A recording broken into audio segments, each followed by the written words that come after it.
Guys, Kyle here, Underground Card Zone. So I wanted to say something about the new Tcgplayer marketplace improvement for sellers, or the storefront improvement. So here's the thing, is they're trying to steer people away from their Tcgplayer pro sites. The pro site gives me, well, not just me, but any seller that has a pro site gives you the storefront so your customers can shop directly from your store, and you pay a lot less in fees. I'm talking like 10% less in fees. So they're advertising these new storefronts through Tcgplayer. They're like, send people your link. So like I can send people a link to my store on the storefront and not the pro site, and I would have to pay full Tcgplayer fees. They're like, they created a whole better experience for you to have to pay more fees. So I honestly think it's a pretty bad thing. Like, I guess it's good for the people that don't have a pro site, but still, I feel very much like they're trying to steer people away from that. The same reason why on Tcgplayer Direct, if someone orders 5 cards, they do it from 1 card from each person. So let's say it's a 40-cent card, 1 card from each person, and they can take half that for fees. Or like, let's just say under $3, right? They take half that for fees, and they're doing that, and what happens is they collect all the fees and the shipping replacement cost for everybody, or SRC as you might see people talking about it. They're taking as much as they can, and yeah, they kind of have to do that in a sense of getting everybody these direct orders, right? But the thing is if you do like direct, for example, you will get 1 card order, 1 card order, 1 card order, like 80, 90, 100, 300 1 card orders. But if you're doing it regularly and you have, 300 orders or 200 orders, you might only have like 40 1 card orders and not a full page of 1 card orders. So they're doing a lot of things to milk fees from people, and I don't know, like I guess they get away with it because they are the top dog, but it's really frustrating. And like, I've been looking into SortSwift and doing not necessarily a scan listing, because I have a card bot, and I have a Roku coming, so I have robots plural here soon. So with that said, it's like I can upload into that, and then they have a kiosk function, but right now it only works in store, so like people can't go online and place a pickup order. So that's a bit weird. Still, trying to figure things out, because like I've been contemplating this for a couple of days about, just switching everything to Manipool, using SortSwift as an in-store pickup option. But like, I'm worried about volume. That's my biggest thing. The fees are so much better. The people are less shady. Like, it's more or so like just a better platform. But the seller or the buyers, there's less buyers on there. But they have increased like tenfold. So like, or it might even be like 20x increase. Like they've done a lot of increasing. A lot of people are going to Manipool, but the word's not out yet. So I'm debating on moving all my like magic inventory back there on there. Me and my employees are talking about it constantly. It's kind of like stressful because like I know with Tcgplayer I can put stuff on there and it sell overnight, and like with Manipool it might sit. Like it's definitely a stressful thing to try to like do that. It's a big move. Fees are way less, and then having the pickup option helps a lot too, like with SortSwift, because that allows my customers in store to view it. That's one of my biggest reasons that I've been saying that I've been saying that I don't want to do Manipool until I have that option, but now I have that option, and I'm still kind of nervous. And I think that's the reason why a lot of people stick to Tcgplayer, is because they're used to Tcgplayer. It's like the PSA of card selling platforms. Everybody uses it. It's the best known. But like they constantly like are doing stuff like the direct program single card order crap, the 40-cent minimum on direct, getting rid of moderately played on direct, and then adding these like marketplace storefronts so you don't get your pro seller benefits of the pro site lowered fees. So I don't know. Some people look at the storefront thing as a good thing, and I just don't see it. I mean, I don't like want to like I have that store pro seller site so I can pay less fees, because I mean, it's essentially like they're shopping directly from me. Like you could build a brand, a website, whatever, but it's going to take ages to get to where some of these places are, like Star City Games or Toa Magic, or like, I don't know, what else. Like, I can't even think of a ton of names to say off the top of my head, because to really like grow and like at a large scale, it's difficult to do that from a website. And then like the regular Tcgplayer fees are just insane. And then not having the tiered package shipping. And I know people say just price your cards higher, but like I know that's just been how it's been, and it's always just price your stuff higher so you don't sell too many cards and like you get screwed on your shipping cost. And people are like, just do that. That's what you have to do. Well, like, it shouldn't be what you have to do. And I get it, and that's why my minimum is so high. And my minimum is 69 cents.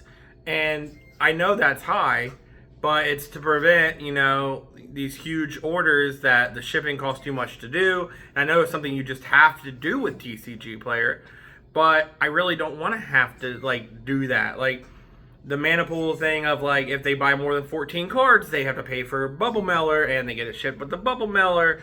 And then, like, the shipping cost is practically free because they don't take away fees out of the shipping cost. And it's a whole different ball game. But like, I don't know what we have to do to get buyers to engage into another platform at a large scale for it to be viable for stores to like really, grow their business.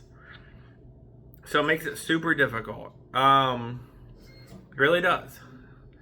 So like, it goes back to just, I want to grow. I constantly want to grow, and I'm way leagues ahead of where I used to be just a year ago or 2 years ago. But I want to get to that next level. I want to be at like RNG Games level and like just up and up and up. And I'll, this business takes time though. It's very gritty. It's very just staying on the grind, doing what you have to do. And it's always busy. But like for me, like I plan to, run this business until I can't anymore, until I'm like old, and I know I'm getting old already. But like until I'm like 60s, 70s, whatever, run it till then, sell it off, set my kid up for when I'm gone, and that's what I'm trying to do. And on top, like, and this can create that if I play my cards right, no pun intended. Like, it's very possible, but you have to play it right. You have to be smart. You have to do your projections and everything. But I can't do the math, or I can't agree with the math of you buy a card. Let's say you buy a card at 65%, all right? And then they take 17% in fees. So, like, let's say it's a $100 card. You buy it at 65%, all right? You get it for $65. Tcgplayer takes $17 in fees. All right, so you're looking at what? What's that? $83 out of 65, or out of $65. All right, and then you pay, say, $5 to $6 in shipping costs. Let's just say $6. So that's $77. So you made $12 to buy that card and sell it. Now, so you made $12 off that $100 card. You spent $65 on it.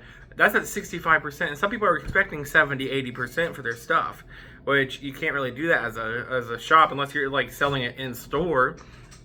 And still then there's credit card fees and rewards programs and different stuff. So like, go back to the Tcgplayer math of it. All right, so you're making $12 on that $100 card. What if that card goes down, $10 or $20? Or God forbid it's a Yu-Gi-Oh card and gets traded on Saturday, and the ban list comes out Monday and it goes from 100 to 40, and you gave 65 for it, and now you got to pay 17% Tcgplayer fees plus the shipping cost. I don't know. It's the, like, it goes back to the volume versus the profitability per card. You want to make more per card. I don't know. I feel like the Tcgplayer keeps doing stuff that hurts sellers. I literally sold some cards on Tcgplayer. The customer said they were fake, and I know they weren't fake because I pulled them out of the packs, right? And the packs came from distribution. I opened the packs. I listed the cards. I shipped the cards. The guy said they were fake. Tcgplayer said, hey, send those cards to us. We'll verify if they're fake or not. And Tcgplayer said they were fake. So either Tcgplayer don't know the difference between real cards and fake cards, or that guy sent fake copies and kept the real copies. And they're like, yeah, you pretty much saying if you do this again, you could lose your seller account. I don't know. Like, and if they can't tell the difference between real and fake cards, and that happens again, when I know they came from distribution, I know they came from packs I opened here, and I have multiple witnesses and cameras that I opened these packs and shipped these cards that were real, then if this happens again, I just lose my Tcgplayer account. And like, it's frustrating too, because I literally just bought the Roka, but like the Roka exports can be imported elsewhere. Like, so I don't know. I seen one guy on YouTube, it's Dex and Dice guy. He said that he really likes Bannerpool, but like, I don't know. My thing is I hear that from people that are using it. I love it, but I don't know what their sales volume is. Like, how much are you guys doing in sales on there?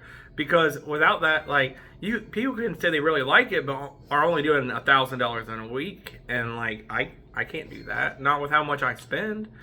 So it's got to be like a high enough number for it to be really worth it. And I thought about just exporting it all, importing it.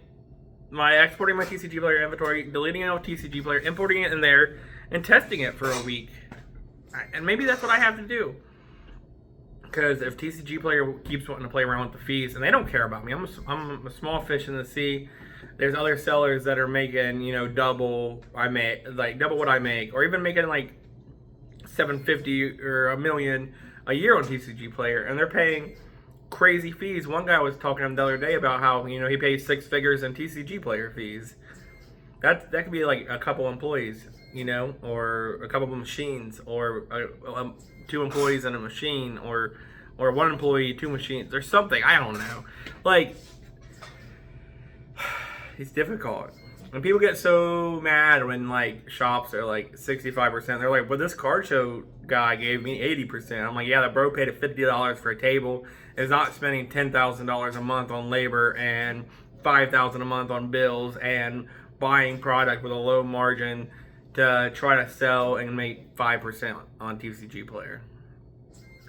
I don't know. Maybe I'm just ranting this morning. All I gotta say is I don't know how sustainable Tcgplayer is. You can have the volume all you want, but if your volume dripping 2% every week, is the math even there? Like, for a business, like maybe if you're an at-home seller, it might be, but like then you don't like if you're an at-home seller, it's like unless you're doing other card games. If you're only doing Magic, you might as well do Bannerpool because if the volume's lower, it doesn't really matter if it's just like a side gig or like some side cash, unless you're trying to like expand it. And is it viable? I don't know. So that's kind of what I was wanting to talk about today, because I guess I've been kind of frustrated. But I do have a lot of Tcgplayer orders to pack, so I guess I'm going to get off here and do that and keep thinking. And I don't know, you guys can kind of comment and let me know what you think. I don't know. Anyway, have a good day, guys, and I'll be back soon.